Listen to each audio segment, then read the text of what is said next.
हरे कृष्णा। ओम नमो भगवते वासुदेवाय नमः। बोलिए श्री लक्ष्मीपति विष्णु भगवान की जय। श्री तुलसी शालिग्राम जी भगवान की जय। ओम नमः शिवाय। प्रिय भक्तजनों, आज ज्येष्ठ मास के शुक्ल पक्ष की एकादशी तिथि है, जिसे निर्जला एकादशी या भीमसेनी ग्यारस के नाम से भी जाना जाता है। आज के दिन भगवान विष्णु जी के लक्ष्मी नारायण रूप की पूजा की जाती है।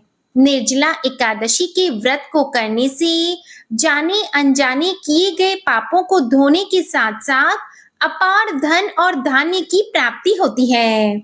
मान्यताओं के अनुसार इस दिन किया गया व्रत समस्त पापों से मुक्ति दिलाता है और जातक को मोक्ष की प्राप्ति हो जाती है। आज की इस वीडियो में आप सुनिए निर्जला एकादशी की संपूर्ण व्रत कथा, एकादशी माता की कथा और एकादशी माता की आरती। प्रिय भक्तजनों, अब आप सुनिए निर्जला एकादशी की बड़ी ही दुर्लभ कथा। इस कथा को आप प्रसन्न चित्त मन से पूरा अवश्य सुनिएगा। प्रेम से बोलिए भगवान श्री लक्ष्मी नारायण जी की जय। एक दिन वेद व्यास जी ने पांचों पांडवों को चारों पुरुषार्थ को देने वाली एकादशी व्रत का संकल्प कराया, जिसके बाद पांडवों में सबसे बड़े भाई युधिष्ठिर ने कहा, हे जनार्दन, कृपया ज्येष्ठ मास के शुक्ल पक्ष में आने वाली एकादशी का वर्णन कीजिए। इस बात का उत्तर देते हुए भगवान श्री कृष्ण ने कहा, हे राजन, इसका वर्णन परम पिता व्यास जी ही कर सकते हैं, क्योंकि वे ही संपूर्ण शास्त्रों के ज्ञाता होने के साथ ही वेद वेदांगों में भी पारंगत हैं। इस बात के उत्तर में वेद व्यास जी ने कहा, कृष्ण और शुक्ल पक्ष की एकादशी में अन्न ग्रहण करना वर्जित होता है। द्वादशी के दिन स्नान आदि करने के बाद पवित्र होकर भगवान श्री विष्णु की पूजा करनी चाहिए। इस दिन ब्राह्मणों को भोजन देने के बाद ही स्वयं भोजन किया जाता है।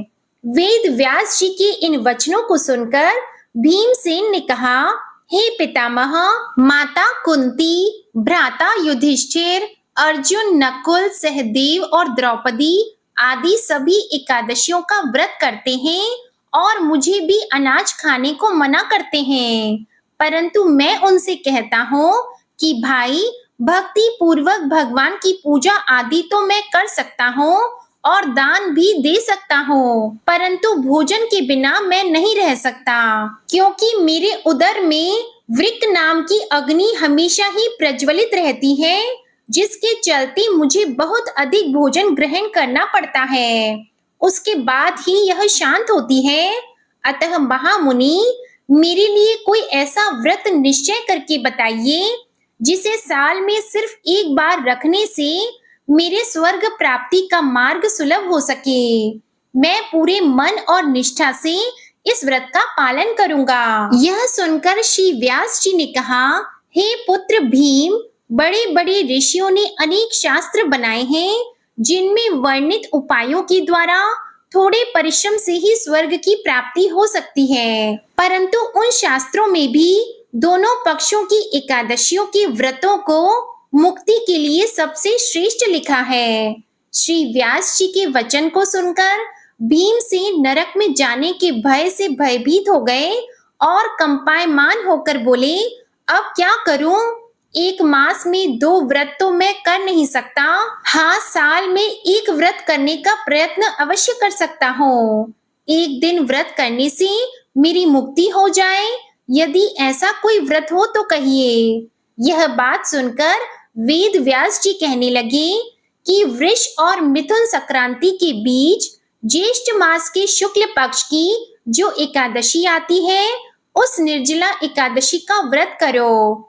इस एकादशी के व्रत में स्नान और आचमन के सिवा जल पीना वर्जित है। आचमन में 6 मासी जल से अधिक नहीं होना चाहिए, अन्यथा वह मद्यपान के समान हो जाता है। इस दिन भोजन नहीं ग्रहण करना चाहिए, क्योंकि भोजन ग्रहण करने से व्रत भंग हो जाता है। इस एकादशी के दिन सूर्योदय से लेकर द्वादशी को सूर्योदय तक जल ग्रहण न करने से समस्त एकादशियों के व्रतों का पुण्य फल प्राप्त होता है। द्वादशी को सूर्योदय से पहले उठकर स्नान आदि करके ब्राह्मणों को दान आदि देना चाहिए। इसके बाद भूखे और सत्पात्र ब्राह्मण को भोजन कराकर फिर स्वयं भी भोजन करना चाहिए। इसका फल 1 वर्ष की संपूर्ण एकादशियों के फल के बराबर है। श्री व्यास जी कहने लगे कि हे भीमसेन, यह मुझको स्वयं भगवान श्री कृष्ण ने बताया है। इस एकादशी का पुण्य समस्त तीर्थों और दानों से भी कई गुना अधिक होता है। केवल एक दिन निर्जल रहने से मनुष्य के सभी पाप और ताप नष्ट हो जाते हैं। जो मनुष्य निर्जला एकादशी का व्रत करते हैं, उनको मृत्यु के समय यमदूत आकर नहीं घेरते, बल्कि भगवान के पार्षद उसको पुष्पक विमान में बैठाकर स्वर्ग लोक को ले जाते हैं। अतः संसार में सबसे श्रेष्ठ व्रत निर्जला एकादशी का व्रत है। इसलिए यत्न पूर्वक इस व्रत को अवश्य ही तुम्हें रखना चाहिए। इस दिन ओम नमो भगवते वासुदेवाय इस मंत्र का जप करना चाहिए। और हे कुंती नंदन, निर्जला एकादशी के दिन अब जो दान का महत्व बताया गया है उसे ध्यान से सुनो। उस दिन जल में विराजमान भगवान विष्णु के पूजन के साथ यानी पानी में खड़ी हुई गौ का दान करना चाहिए। इसके अलावा अन्य किसी गाय का दान भी कर सकते हैं। इस दिन को ब्राह्मणों को भोजन आदि से संतुष्ट करना चाहिए, क्योंकि उनके संतुष्ट होने पर ही भगवान विष्णु मोक्ष प्राप्ति के मार्ग को खोलते हैं।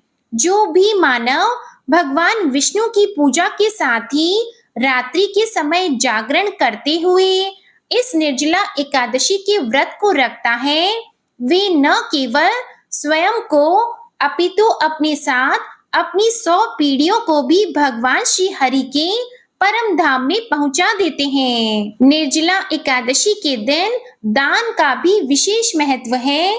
इस दिन अन्न के साथ वस्त्र, गाय, जल, शैया, आसन, कमंडल व छाता आदि दान करनी चाहिए।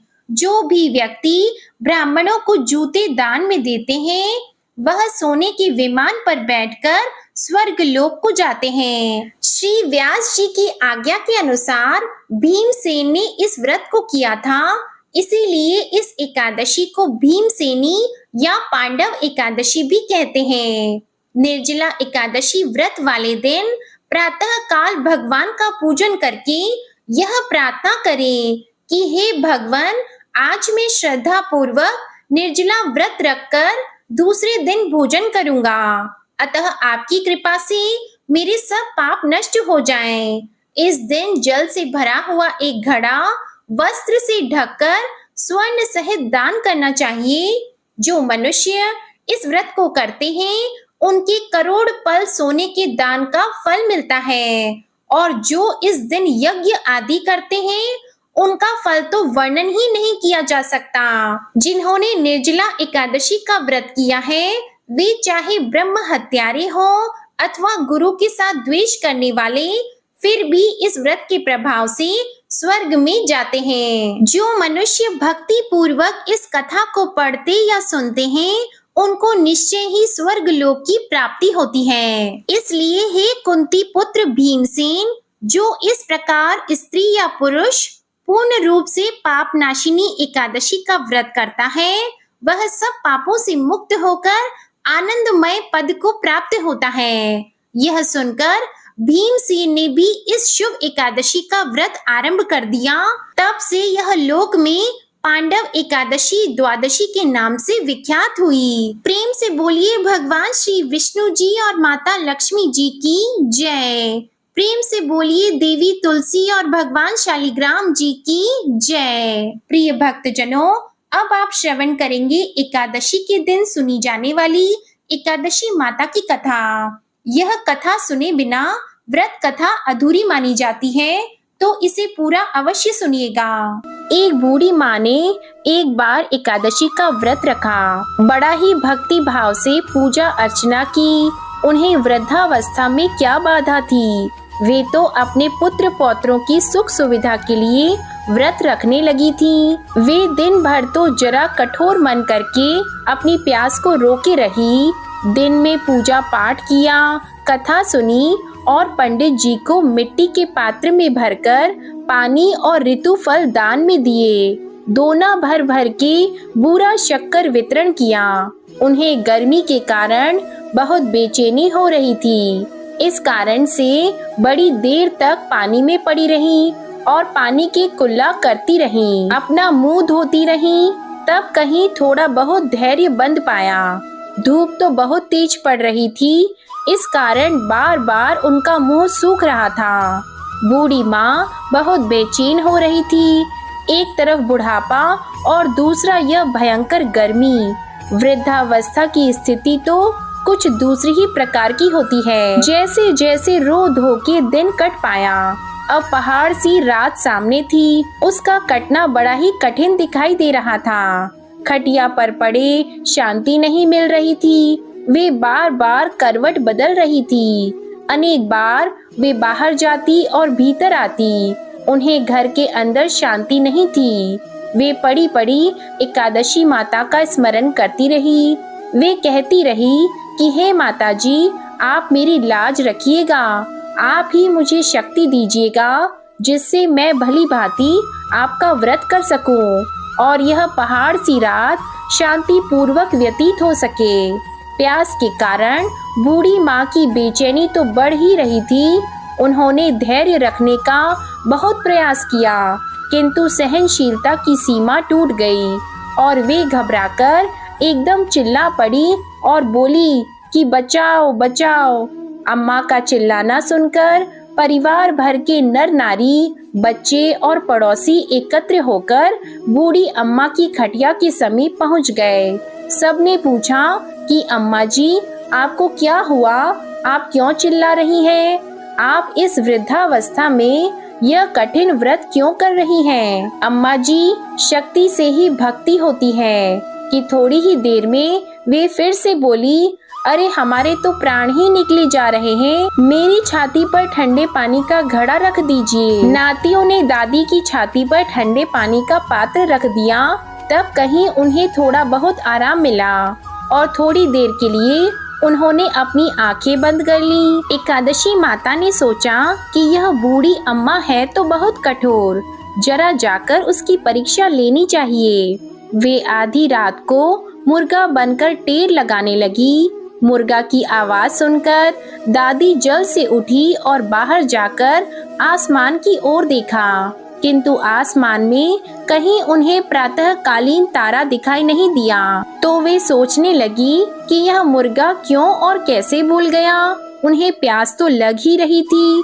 थोड़ा बहुत उनका मन भी विचलित होने लगा, किंतु अंत में उन्होंने दृढ़ निश्चय किया कि मैं अब व्रत को पूर्ण करके ही छोड़ूंगी, चाहे भले ही मेरे प्राण निकल जाएं। यह सोचकर फिर वे खटिया पर शिथिल होकर लेट गईं। थोड़ी ही देर में एकादशी माता ने उनकी फिर से परीक्षा लेनी चाहिए। एक छोटी सी बालिका एक ग्लास में शरबत लेकर उनके सिरहाने खड़ी हो गईं और जोर से बोली, दादी जी, सवेरा हो गया है, आप हाथ मुंह धोकर शरबत पी लीजिए। पहले तो शरबत का ग्लास देखकर उनका मन ललचा गया, किंतु अचानक व्रत का स्मरण हो आया और उन्होंने सोचा कि मैं किसी भी प्रकार से अभी शरबत नहीं पी सकती हूँ, और वे शांति पूर्वक अपनी खटिया पर लेट गई। फिर थोड़ी ही देर में उन्हें ऐसा लगा जैसे किसी ने उन्हें पानी के कुएं में पटक दिया हो। वे बड़ी देर तक उस कुएं में हाथ पांव चलाती रही, किंतु उन्होंने अपने मुंह में पानी की एक बूंद भी नहीं जाने दी और वे दृढ़ता पूर्वक अपना व्रत पालन करती रहीं। थोड़ी ही देर में न जाने कहां से सामने आग जलने लगी, जिससे भारी गर्मी बढ़ने लगी। प्यास के कारण प्राण निकलने लगे, किंतु बूढ़ी अम्मा का कुछ भी नहीं बिगाड़ पाया। वे जहां की तहां मुस्कुराती हुई सी बैठी रहीं। और थोड़ी ही देर में बाहर प्रकाश दिखाई देने लगा। ऐसा लगा कि जैसे सवेरा हो गया हो। बूढ़ी अम्मा ने जब बाहर निकलकर देखा तो वे समझ गईं कि अभी सवेरा होने में 3-4 घंटे की देरी है। यह जानकर वे शांति पूर्वक इधर उधर घूमने फिरने लगी। एकादशी माता यह बात अच्छी तरह से समझ गईं कि यह बूढ़ी अम्मा किसी भी प्रकार से अपने व्रत से नहीं टल सकती हैं। वे उनके सत्य व्रत को अच्छी तरह से समझ गईं। सवेरा होते ही बूढ़ी माता ने स्नान किया, भगवान का पूजन पाठ किया, एकादशी माता की कथा सुनी, ब्राह्मणों को दक्षिणा देकर भोजन कराया, तब कहीं उन्होंने जल ग्रहण किया। कन्याओं को भोजन कराने के बाद अम्मा ने स्वयं भोजन किया। उस श्रेष्ठ व्रत के प्रताप से बूढ़ी अम्मा की आयु में वृद्धि हो गई। उनका घर परिवार हरा भरा हो गया। घर में अब उनके कोई अभाव नहीं रहा। वे हर तरह के सुख साधनों से संपन्न हो गईं। नाती नातिन से उनका घर भर गया और वे उसी दिन से 12 महीने की एकादशी का व्रत करने लगी। एकादशी माता के व्रत के प्रताप से इस संसार में हर प्रकार के सुख भोग कर अंत में वैकुंठ धाम को चली गईं। जैसे एकादशी माता ने बूढ़ी माता और उनके परिवार को हरा भरा किया, ऐसे ही एकादशी माता हम सभी की मनोकामनाओं को पूर्ण करें। बोलिए श्री लक्ष्मी नारायण भगवान की जय। आइए अब अनंत फलों को देने वाली श्री राधा कृष्ण जी की बड़ी ही सुंदर कथा को सुनते हैं। एकादशी के दिन इस कथा को सुनने से सभी मनोकामनाएं पूर्ण हो जाती हैं। एक गांव में रमा नाम की एक स्त्री थी। उसके विवाह को 5-6 बरस हो गए थे, लेकिन उसकी कोई संतान नहीं थी। एक बार श्री राधा अष्टमी का उत्सव आया। गांव की औरतें बरसाना जा रही थी, तो औरतों ने कहा कि तुम भी बरसाना चलो। राधा रानी बड़ी दयालु है, तुम्हारी गोद जरूर भर देंगी। वह स्त्री कई महीनों से घर से बाहर नहीं निकली थी, इसलिए उसके पति और सास ने भी उसे जाने की आज्ञा दे दी। बस उसने मन में ठान लिया कि राधा रानी मेरी गोद जरूर भरेंगी। जिस दिन उसे जाना था उसी दिन उसके पैर में चोट लग गई, चला भी नहीं जा रहा था। फिर वह स्त्रियों के संग यात्रा पर चली गईं। सारे रास्ते राधा कृष्ण जी का जप कीर्तन करती हुई गईं और बरसाना पहुंचकर नहा धोकर राधा जी के मंदिर में जाने के लिए तैयार हुई। राधा जी के महल में जब जाते हैं तो ऊपर बहुत सी सीढ़ियां चढ़नी पड़ती हैं। जैसे ही सीढ़ियां चढ़ने लगी तब वह स्त्रियों से बोली कि तुम लोग आगे आगे चलो, मैं धीरे धीरे सीढ़ियों से आ रही हूँ। मेरे पैर में चोट लगने की वजह से चला भी नहीं जा रहा है। 2-4 सीढ़ियां चढ़ने के बाद उसका पैर मुड़ गया और वह नीचे गिरने लगी। तभी एक 7-8 साल की कन्या ने उसका हाथ पकड़ लिया। रमा बोली, बेटी आज अगर तुम ना होती तो मैं तो नीचे गिर गई होती। वह कन्या बोली, माता ऐसे कैसे गिर जाने देती मैं तुम्हें। तब रमा ने पूछा, बेटी तुम्हारा क्या नाम है। वह बोली, लाडो नाम है मेरा, यहीं पास में रहती हूँ। वे दोनों सीढ़ियों पर बैठ गईं। लाडो कहने लगी, माता मेरे लिए क्या लाई हो, ना कोई जान पहचान और लाडो ऐसी बातें कर रही है। फिर रमा ने कहा, लाडो मैं कल तुम्हारे लिए कुछ न कुछ लेकर अवश्य आऊंगी, तुम्हें क्या पसंद है। तब लाडो कहने लगी, मुझे नथनी, गले का हार, कान के कुंडल, चूड़ियाँ, मेहंदी, घाघरा चोली यह सब चीजें पसंद है, कुछ भी ले आना। इतना कहकर वह बालिका भाग गई। जैसे तैसे रमा भी मंदिर में दर्शन करके लौट आई। फिर रमा उस बालिका के बारे में सोचने लगी और बाजार में उसने गले का हार और चूड़ियाँ उसके लिए ली और अगले दिन वहीं जहाँ मिली थी वह लाडो का जाकर इंतजार करने लगी। फिर लाडो उसको उसी जगह पर मिली। चूड़ियाँ और गले का हार जैसे उसे दिया, वह बोली, बस इतनी सी ही, और चीजें नहीं लाई, और वह मुंह फुलाकर बैठ गई। तब रमा बोली, अभी मैं 8 दिन यहीं पर हूँ, रोज तुम्हारे लिए कुछ न कुछ लाया करूँगी।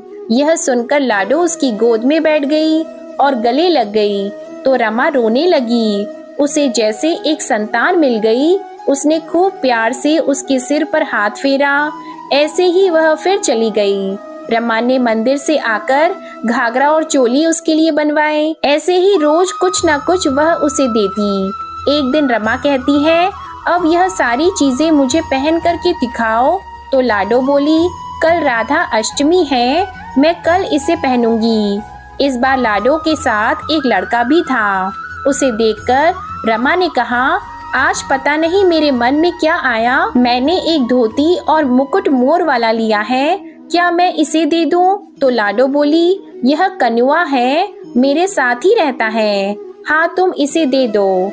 ऐसा कहकर वे दोनों सामान लेकर चले गए। अगले दिन राधा अष्टमी थी। जब रमा सीढ़ियों पर आई, वहां उसे आज कोई नहीं मिला, ना वो लाडो ना वो लड़का। बहुत इंतजार के बाद जब वह मंदिर में पहुंची तो वहां बहुत भीड़ थी। कीर्तन और नृत्य हो रहा था। इसी तरह भीड़ को चीरती हुई वह आगे पहुंची और वहां देखकर राधा जी को देखा और ठाकुर जी को देखा। रमा ने जो जो चीजें लाडो को दी थी, वही सारा सामान राधा कृष्ण जी पहने हुए थे।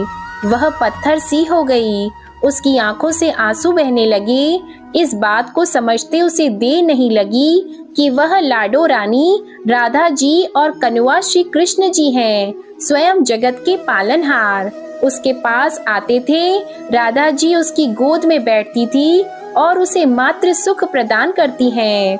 वह तो जैसे बावरी हो गई, दिन रात लाडो लाडो कहती रहती, पुकारती रहती। वह स्त्रियों से बोली, तुम लोग घर जाओ, मैं नहीं आऊंगी। उसकी सास और पति भी उसे लेने आए, पर वह साथ नहीं गई। अब वो प्रतिदिन सीढ़ियों पर बैठे बैठे आंसुओं से सीढ़ियां धोती, पलकों से बुहारती। ऐसा करते करते उसे 30 वर्ष हो गए। एक दिन एक बालिका उसका हाथ पकड़कर ऊपर अट्टालिका में ले गई। वहां जाकर वह बोलती है, लो आ गई, मैं ही हूँ तुम्हारी लाडो रानी। ऐसा कहकर वह बाहें फैलाकर रमा को बुलाने लगी और अपने गले लगा लिया। उस दिन रमा ऐसे गले लगी कि इस पार्थिव शरीर को छोड़कर सदा के लिए अपनी लाडो के पास चली गईं। बोलिए श्री राधा कृष्ण भगवान की जय।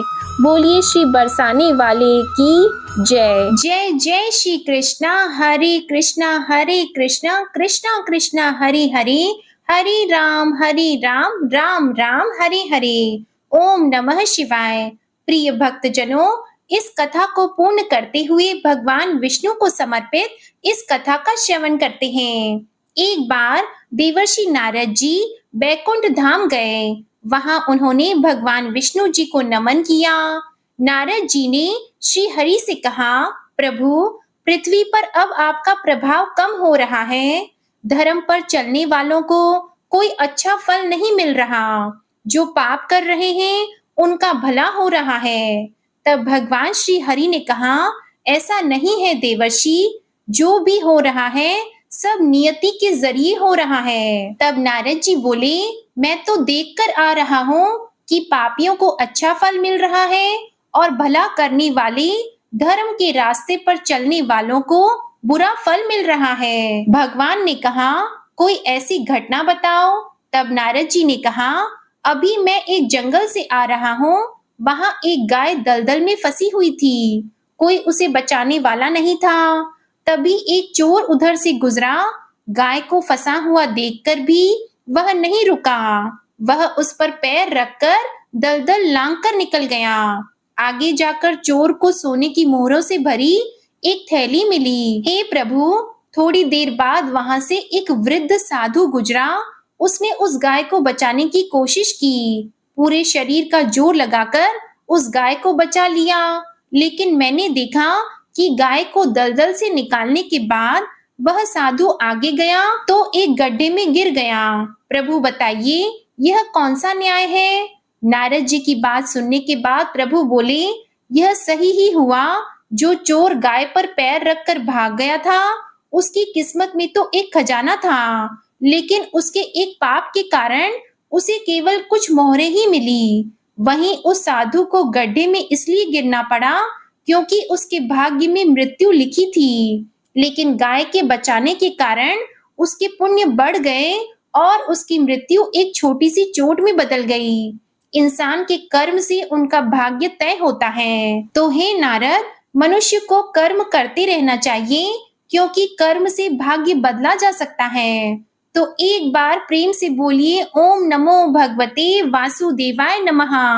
हरे कृष्णा। पार्वती पतये हर हर महादेव। सावर्णी मुनि की पुत्री तुलसी अपूर्व सुंदरी थी। उनकी इच्छा थी कि उनका विवाह भगवान नारायण के साथ हो।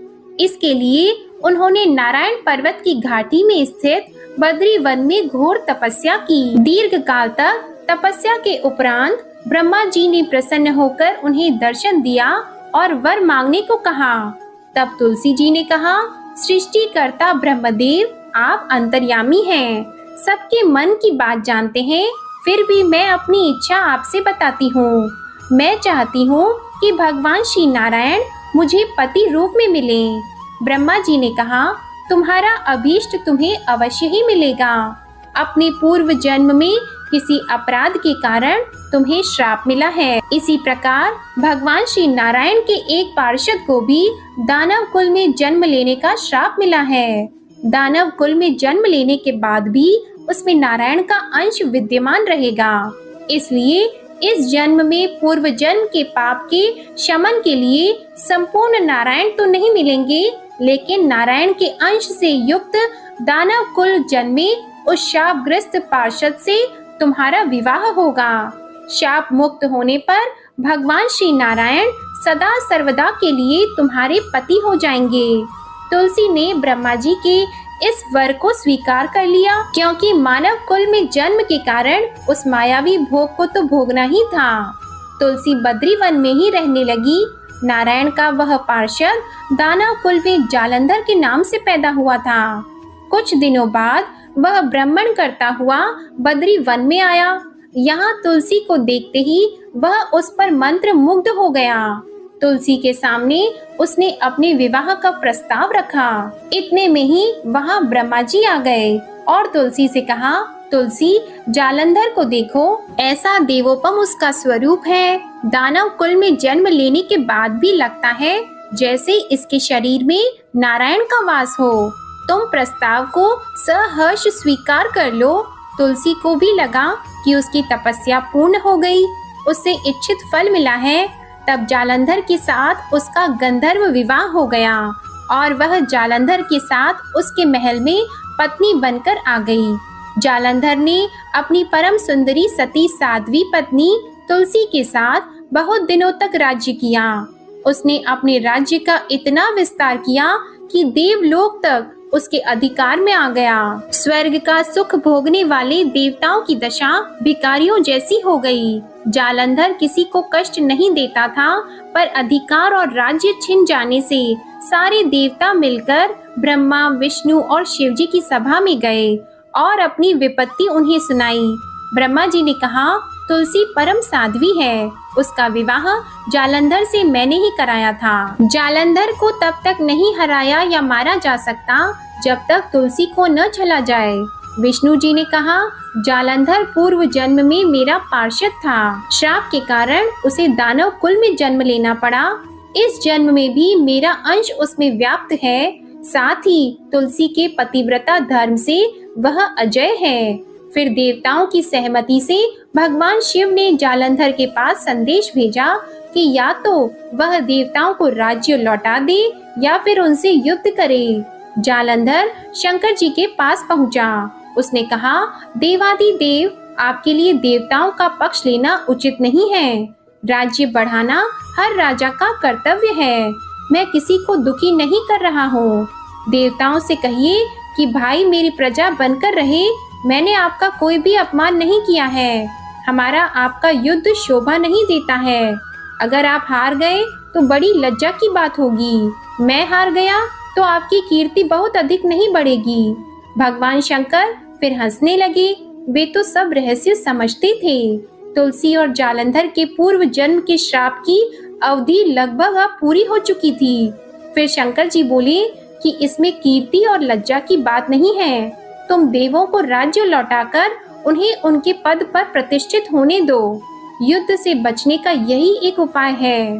तब जालंधर ने कहा, मैंने युद्ध के बल से देवलोक जीता है, कोई उसे युद्ध के द्वारा ही वापस ले सकता है। यह मेरा अंतिम उत्तर है। अब मैं जा रहा हूँ। ऐसा कहकर जालंधर वहां से चला गया। उसने अपनी पत्नी तुलसी को सारी बातें बताई और कहा, कर्म भोग सब काल सूत्र में बंधा है। जीवन में हर्ष, शोक, भय, सुख, दुख, मंगल, अमंगल काल के अधीन है। हम तो केवल निमित्त हैं। संभव है भगवान शिव देवों का पक्ष लेकर मुझसे युद्ध करें। तुम चिंता मत करना, तुम्हारा सती तेज मेरी रक्षा करेगा। दूसरे दिन भगवान शंकर के नेतृत्व में देवताओं ने युद्ध छेड़ दिया। जालंधर ने भीषण बाढ़ की वर्षा कर उनका वेग रोक दिया। उसके प्रहार से देवता डगमगाने लगे। उसने दानवी शक्ति का प्रयोग करके मायावी युद्ध आरंभ कर दिया। युद्ध स्थल पर वह किसी को भी दिखाई नहीं देता था, पर उसके अस्त्र शस्त्र प्रहार कर देवों को घायल कर रहे थे। देवगण अपने अस्त्र चलाए तो किस पर चलाए, क्योंकि कोई शत्रु सामने था ही नहीं। कई दिनों तक इस तरह भयंकर युद्ध चलता रहा। जालंधर पराजित नहीं हुआ। तब शिवजी ने विष्णु जी से कहा, विष्णु तुम कुछ उपाय करो, अन्यथा मेरा तो सारा यश मिट्टी में मिल जाएगा। विष्णु जी ने सोचा, बल से तो जालंधर को हराया नहीं जा सकता, इसलिए छल का ही सहारा लेना पड़ेगा। उन्होंने तुरंत अपना स्वरूप जालंधर जैसा बनाया और अस्त्र शस्त्र से सुसज्जित होकर तुलसी जी के पास पहुंच गए और बोले, प्रिय, मैं युद्ध जीत गया। सारे देवता भगवान शंकर समेत हार गए। इस खुशी में आओ, मैं तुम्हें अपने अंग लगा लूं। पति को प्रत्यक्ष खड़ा देखकर तथा विजय का समाचार सुनकर वह दौड़कर मायावी जालंधर के गले से लिपट गई। इस प्रकार पति पत्नी दोनों ने आलिंगन होकर खूब खुशी मनाई। पर पुरुष के साथ इस प्रकार के व्यवहार से उसका सती तेज नष्ट हो गया। उसका सती तेज जो जालंधर के कवच के रूप में रक्षा कर रहा था, वह कवच नष्ट हो चुका था। जालंधर शक्तिहीन हो गया। ये जानते ही भगवान शंकर ने अपने त्रिशूल से प्रहार किया। उस प्रहार के लगते ही जालंधर जलकर भस्म हो गया। जालंधर के मरने को जानकर विष्णु अपने असली रूप में आ गए। सामने अपने पति जालंधर के स्थान पर भगवान विष्णु को खड़ा देखकर तुलसी बहुत विस्मित हुई। उसको पता लग गया कि स्वयं नारायण ने उसके साथ छल किया है। क्रोध में आकर तुलसी जी ने श्राप दिया कि एक सती स्त्री का सतीत्व भंग करने के अपराध में तुम हृदयहीन पत्थर हो जाओ। विष्णु जी ने तुलसी जी के श्राप को शिरोधार्य कर कहा, देवी, तुम्हारे तथा जालंधर के कल्याण के लिए मुझे ऐसा करना पड़ा। तुम दोनों को श्राप मुक्त करना था। तुम भी अब अपना शरीर त्याग कर तुलसी बिरवा के रूप में जन्म लोगी और मेरी पूजा तुलसी दल से होगी। मैं शालिग्राम पत्थर बनूंगा। मेरे शीर्ष पर तुम आदर से विराजमान होंगी। तुम्हारे पति की हड्डियों के चूर्ण से शंख की उत्पत्ति होगी। उस शंख ध्वनि से देवताओं तथा मेरी पूजा आराधना होगी। जहाँ शंख ध्वनि होगी वहाँ मंगलमय मैं विराजमान रहूंगा। तुमने पूर्व जन्म में बद्रीवन में मुझे पाने के लिए बड़ी तपस्या की थी। अब अगले जन्म में मैं नारायण प्रस्तर के रूप में बद्रीनाथ वन में स्थापित होऊंगा और मेरी पूजा अर्चना फल फूल से ना होकर तुम्हारी तुलसी दल से होगी। मेरे शीश पर विराजमान होकर तो मुझसे भी ऊंचा पद प्राप्त करोगी। बोलिए श्री लक्ष्मी नारायण भगवान की जय। तुलसी महारानी और शालिग्राम भगवान की जय। जय जय श्री राधे कृष्णा। कथा के बाद अब आप आरती श्रवण कीजिए। ओम जय एकादशी माता मैया, जय एकादशी माता। विष्णु पूजा व्रत को धारण कर, विष्णु पूजा व्रत को धारण कर, शक्ति मुक्ति पाता।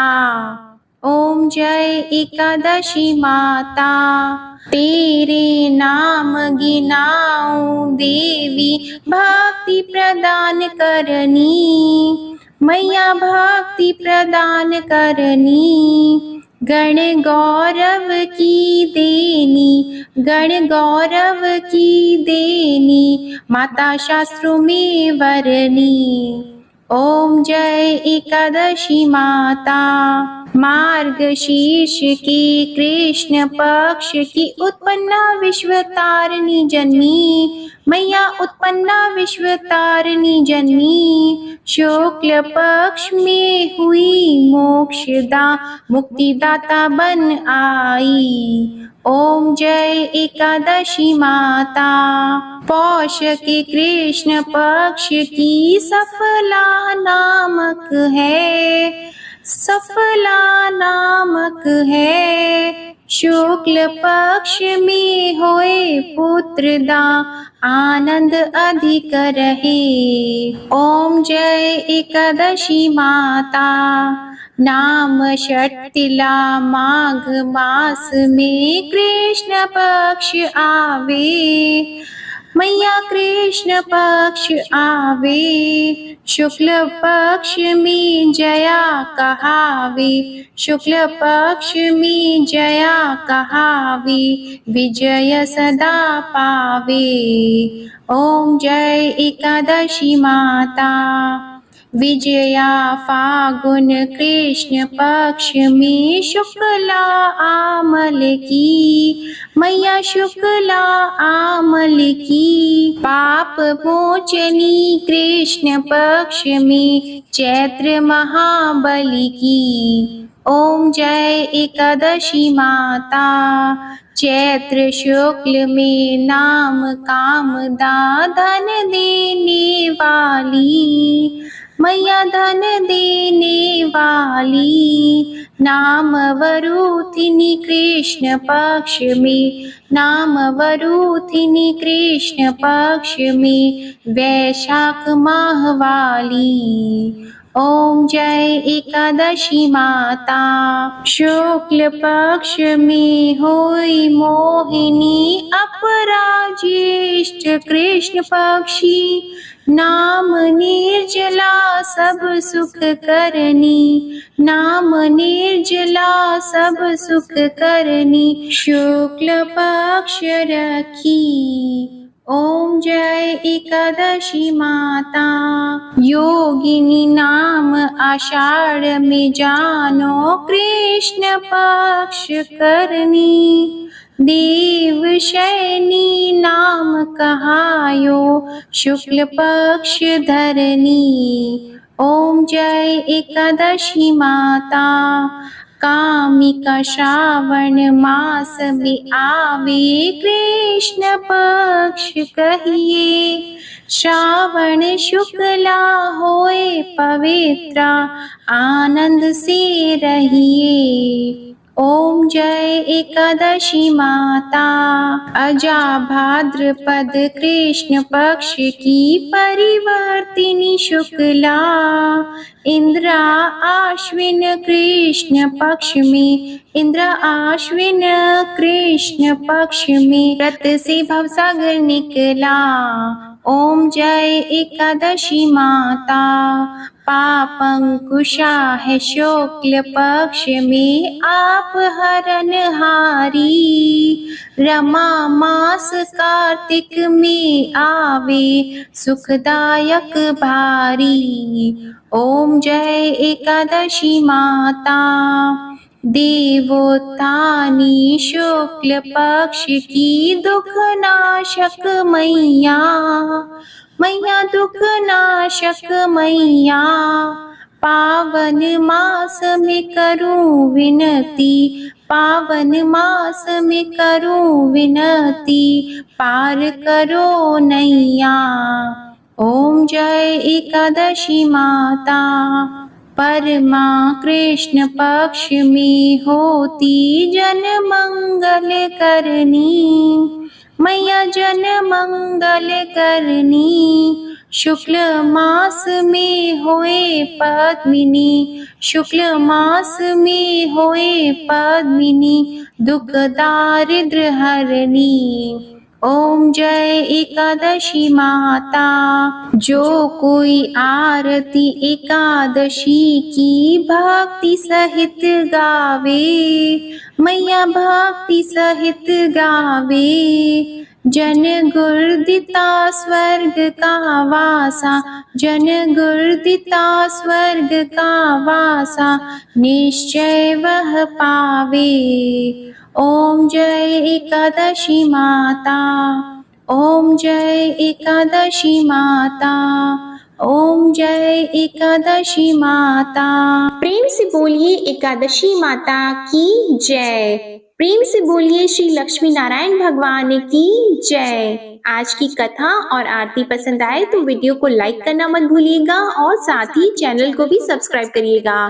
कमेंट में एकादशी माता की जय जरूर लिखिएगा। प्रेम से बोलिए भगवान विष्णु जी और माता लक्ष्मी जी की जय। प्रिय भक्त जनों, आप सभी को आज की ये कथा पसंद आई हो, आरती पसंद आई हो तो इस वीडियो को लाइक कीजिएगा, ज्यादा से ज्यादा शेयर कीजिएगा। कमेंट में भगवान श्री विष्णु जी और माता लक्ष्मी जी की जय लिखिएगा और हमारे चैनल आध्यात्मिक सागर को सब्सक्राइब करना बिल्कुल मत भूलिएगा। जय जय श्री राधे कृष्णा।